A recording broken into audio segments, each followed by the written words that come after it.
Good evening, nakakuha po ko og kanang pipino ni siya sa gubat ba.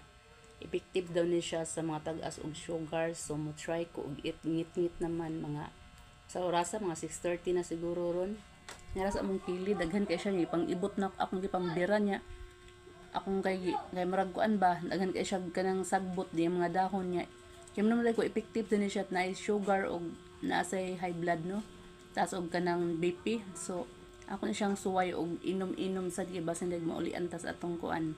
Iwa ko gasto kay naragoy mga daghang mga pipino ni siya nga Bisaya bitaw na sa mga gubat na nga buhi effective daw ni siya. Suwayan ko ni siya kaon akong usapon butang nako dire. Nara. Yung kaon ko ani niya. Imintalita ni mahilo eh. Okay kay ni siya kay pero siya pipino pero gagmay kaayo.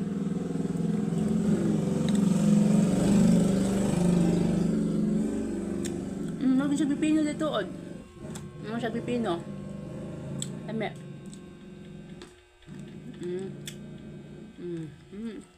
Guys siya. Yan.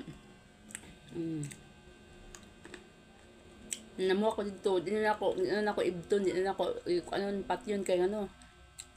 Effective ko lang siya sa kanang na mga tagas og sugar, mga high blood sa mga herbal bitaw sa mga Bisaya. Kaon-kaon niya.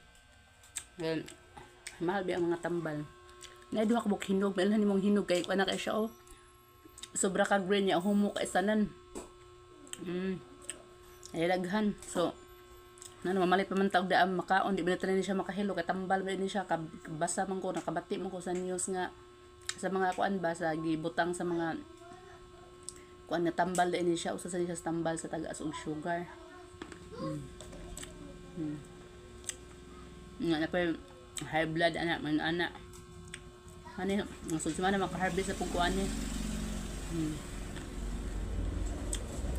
effective ni siya niya kanang mga turmeric bitaw kada bitaw gulay siya sa kanang tilapia kanang ilamas niya dahon niya sa Bisaya pa na siya sa tawag na kanang sa Bisaya pa kanang turmeric kanang green leaves gani sa tawag na Sa? Anong turmeric siya sa English, ang Bisaya anak kanang iyang dahon diha nga ako ikuan. Nasa gawas. Nabukal ko niya ang iyang kanang unod bragloy effective pero kani kay di may akong na harvest. Kaon ko. Time check mo 6:30 na. Hindi na tama malit og mga kuan kay effective man siya niya.